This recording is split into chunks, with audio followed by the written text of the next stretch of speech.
Olá, meus irmãos e minhas irmãs, tudo bem? Nós vamos dar continuidade ao nosso estudo do desvelamento de Deus nas Escrituras, o revelar de Deus nas Escrituras. Mas antes vamos começar com uma oração para que Deus ele possa iluminar nossas mentes, nossos corações. Oremos. Senhor, nós somos pecadores. Nós não temos capacidade de nós mesmos entender a Tua revelação para o nosso coração, para a nossa alma. Se nós, Senhor Deus, estudarmos com todo o afinco, estudarmos da melhor forma possível e nesse conhecimento procurarmos entender a Tua palavra, sem o Senhor nada podemos entender. Por isso nós rogamos que o Teu Santo Espírito ele nos capacite a entender o que o Senhor quer nos passar. É em nome de Cristo Jesus nós rogamos e pedimos perdão pelos nossos pecados. Amém. Nós estudamos anteriormente a visão retrospectiva, que imagine assim o que seria uma visão retrospectiva.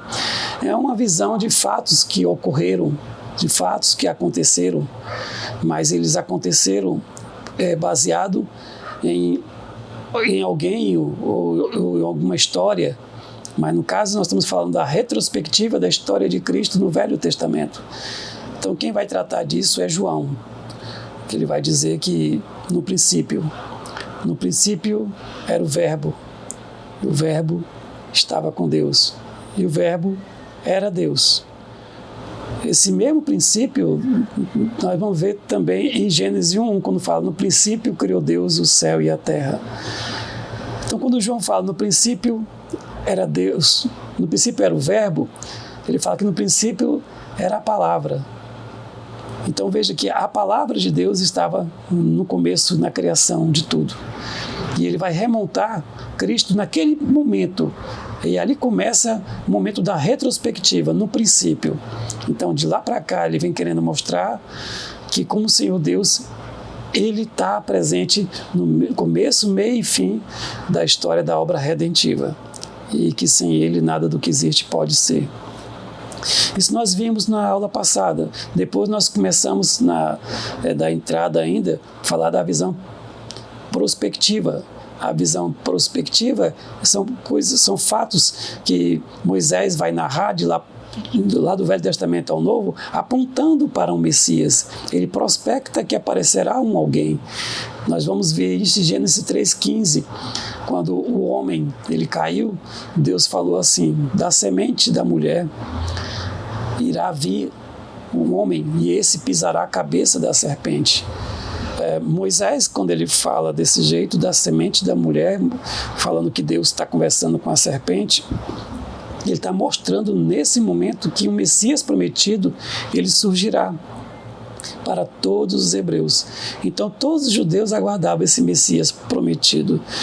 Mas interessante que ele fala que da semente da mulher, ou seja, ele virá de forma humana e nascerá de uma mulher. Ele não virá de forma angelical. O resgatador, o salvador, ele virá de forma humana. É aí que entra um momento que como é que vai acontecer esse Messias, como é que ele vai poder nos resgatar se ele vai ser humano. Esse Messias ele vai poder nos livrar de todas as coisas que nós já perdemos se ele é humano. E aí nós vamos ver que nesse momento desse Gênesis 3,15 começa a aparecer para nós o mistério de que um Deus homem irá surgir. Mas Moisés não tinha a mente do mistério, apenas tinha a ideia do Messias. E esse mistério vai ser revelado com o decorrer da nossa apresentação, da nossa exposição. Nós paramos na aliança, na vez passada, nós vimos a aliança da criação, vimos a aliança da preservação e agora estamos vendo a aliança da promessa com Abraão, como nós paramos na vez passada. Sabemos que Abraão é filho de Terá, Terá vai ser filho de Sem. Então, aqui Moisés está dizendo já a linha da linhagem de qual virá o Cristo. Ele sairá da linhagem de Sem, dos semitas. Então, Sem, aí vamos ter Terá e vai ter Abraão. Então, nós vimos que Deus ele conversa com Abraão, mas ele vai fazer um pacto com Abraão. Nós vimos a primeira aliança nós falamos da aliança com Adão, da aliança da natureza com Adão, nós fizemos a segunda aliança da preservação da humanidade com Noé, agora vai ser a aliança da promessa com Abraão. Deus promete a Abraão a terra. Nós falamos lá no começo que Deus conversou com Adão no paraíso, na terra. Deus tirou Noé da arca, depois que esvaziou as águas, ele conversou com Noé em terra, e agora promete para Abraão a terra. Então veja, em Gênesis 15, 18, vai dizer assim: naquele mesmo dia fez o Senhor aliança com Abraão. O texto fala que o Senhor fez aliança com Abraão. Essa é a prospecção, é mostrando que essas alianças, elas vão sendo montadas uma sobre as outras, e outras, as que ficando sob. Então nós temos aqui, de repente, a aliança de Abraão, e sob a aliança de Abraão vai ter a aliança da preservação, e sob da preservação vai ter a aliança da criação. Então agora tem a aliança da promessa, porque elas vão remontando um projeto maior do que Deus estabeleceu para que viria ao mundo, que nós vamos ver o Messias, que ele vai se revelar pelas alianças, pelos pactos que Deus vai realizando com os homens. Mas essa aliança, ele vai dizer o seguinte: a tua descendência com Abraão, dizendo, a tua descendência dei esta terra, desde o rio Egito até o grande Eufrates. Veja que ele falou a tua descendência, não as suas descendências, não os seus descendentes, não, só a tua descendência.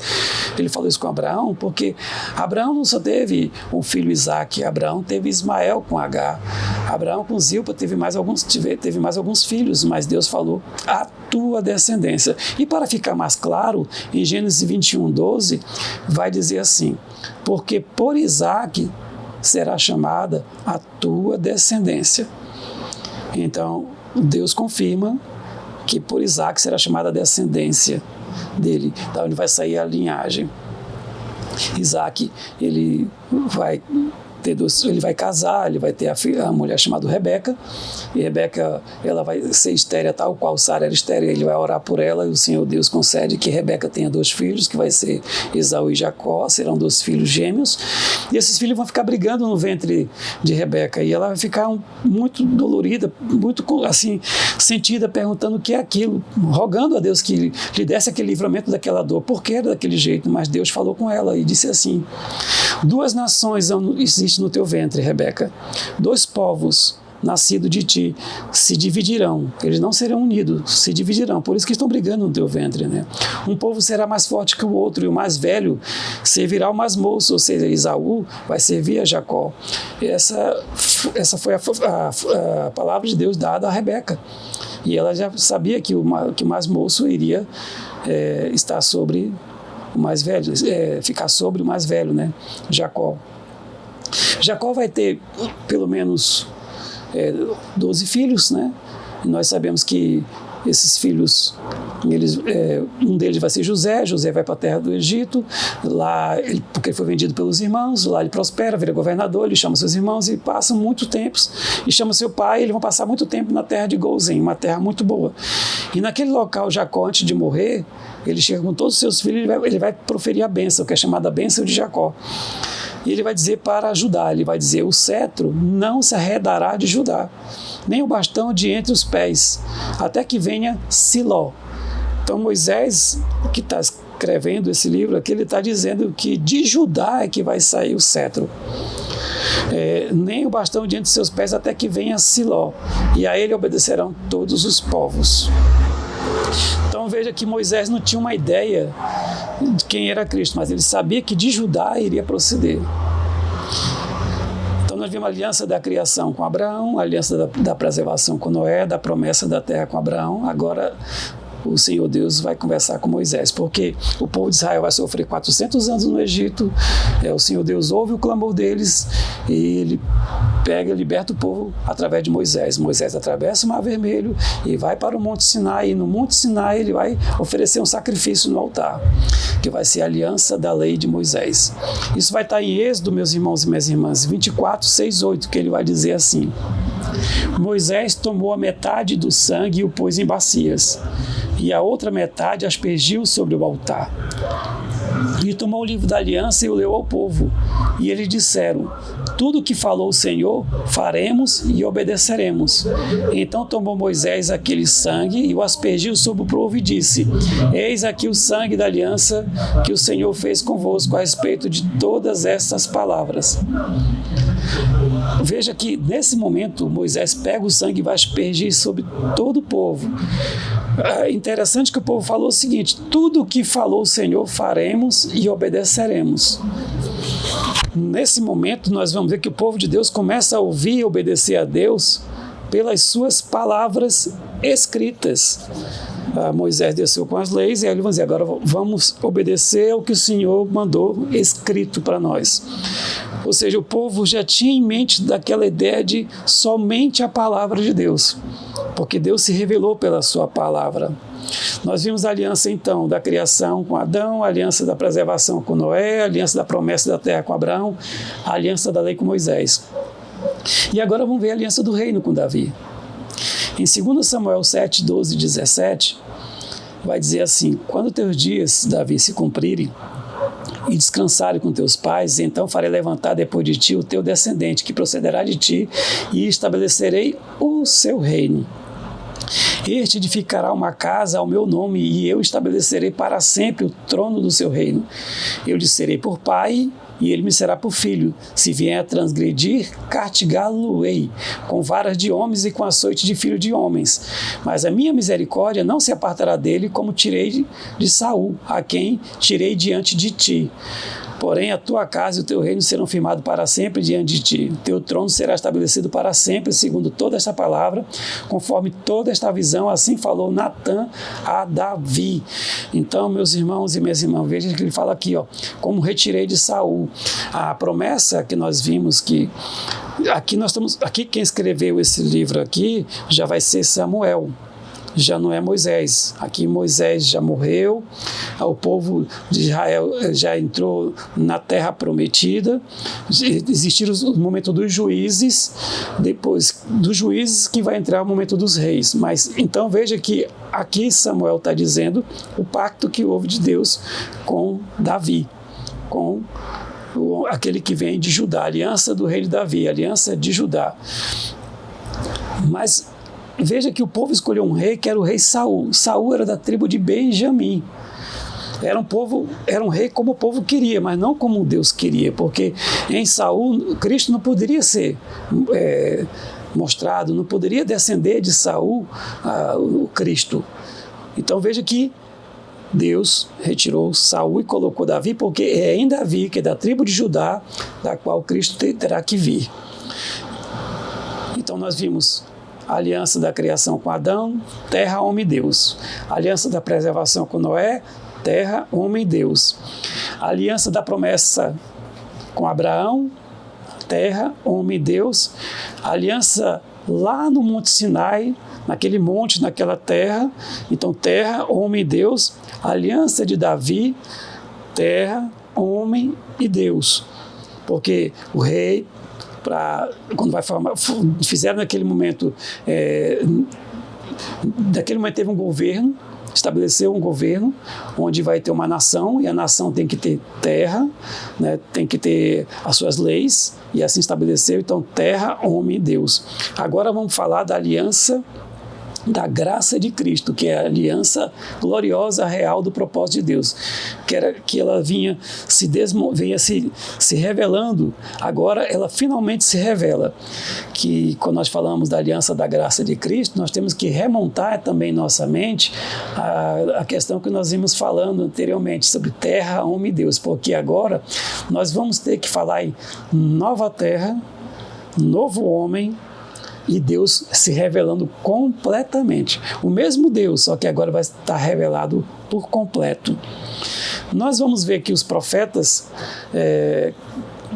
antes que antecederam o Cristo, os profetas do Velho Testamento, eles vão ainda falar de Cristo. Veja que Davi teve o rei Salomão. Salomão teve um outro rei, que esse outro rei dividiu o reino em dois, que foi de Judá e Israel, e os reis de Judá foram seguindo até um certo período, até entrar no cativeiro. E depois do cativeiro que eles saíram, ele vai passar alguns 400 anos, pelo menos, sem nenhuma notícia, vai ficar tudo, sem, como nós chamamos, ficou no silêncio, né? Mas ainda assim, Deus vai falar nos profetas que o Senhor ainda está com o povo dele. Nós vamos ver aqui, então disse o profeta, isso nós vamos falar em Isaías, livro de Isaías 7, 13 e 14. Então disse o profeta: ouvi agora o caso de Davi.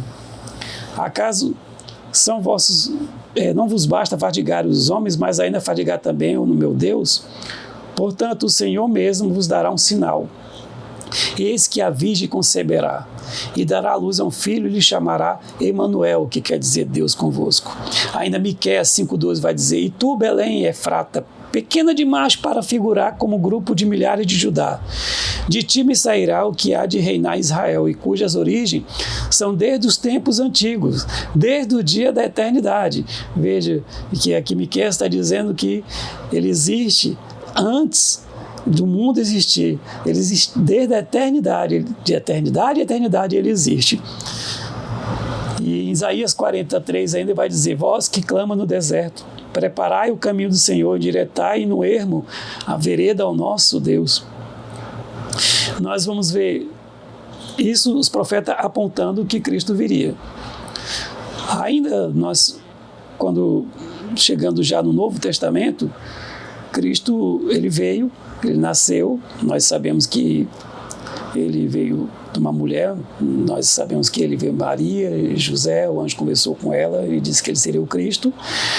Mas algumas pessoas não sabiam ainda como ele poderia aparecer, porque existiam muitos judeus. Então, de quais desses judeus o Cristo poderá aparecer? Mas uma pessoa poderia dar referência para ele, porque adiante dele vinha uma pessoa que iria falar a mensagem que Cristo era o Cristo, que esse seria João, que diz assim: irá diante do Senhor no espírito de poder de Elias para convencer o coração dos pais aos filhos e converter os desobedientes à prudência do justo e habilitar para o Senhor um povo preparado. Então João, que ele era o filho de Zacarias, porque Zacarias ele era um profeta, e aí ele tem um filho junto com Isabel, e aí o que acontece? Esse menino, quando nasceu, Zacarias ficou mudo por muito tempo, porque ele não estava acreditando muito na visão, e o anjo disse que essa criança que ia nascer, ela iria estar na frente, ela iria preparar o caminho, né, de Cristo, daquele que viria. Então, por isso que ele falou: eu sou a voz do deserto, preparai o caminho, né? Então, veja que o João Batista ele vai ser aquele que vai preparar o caminho do escolhido. Então, muitas pessoas estavam sendo discípulos de João com o objetivo de saber para quem ele iria preparar o caminho. Todos ficavam olhando para João Batista, quem ele botar a mão e disser: esse é o Cristo, esse tem que segui-lo. E João batizou Cristo, nós sabemos, né? E quando ele foi batizar Cristo, naquele momento ele viu uma ave, uma pomba sentar sobre o ombro de Cristo e disse: esse é meu filho amado em quem me comprazo. E João entendeu que aquele é o Cordeiro de Deus que tira o pecado do mundo. Então, meus irmãos e minhas irmãs, nós estamos vendo aqui que nós, pela linha prospectiva, as alianças que foram sendo remontadas até o nascer de Cristo, ela tinha uma visão de dizer que Deus fazia um pacto com o povo para mostrar que Cristo iria aparecer de uma linhagem e também que a promessa de Deus continuaria. Porque a promessa de Deus, lembra, terra, homem e Deus, agora vai se estender para um outro momento. Quando se disser assim: eis que vi novo céu e nova terra, onde nós iremos gozar e morar com o Senhor Jesus Cristo. Nós vimos, meus irmãos e minhas irmãs, para concluir, quando nós estudávamos os catecismos menor, nós tínhamos a primeira pergunta: qual é o fim principal do homem? Lembram? O fim principal do homem é glorificar a Deus e gozá-lo para sempre. Que Deus nos abençoe, que Deus nos guarde e nos oriente e nos mostre o quão importante é Cristo na nossa vida, para que um dia possamos morar no céu com Ele. Amém?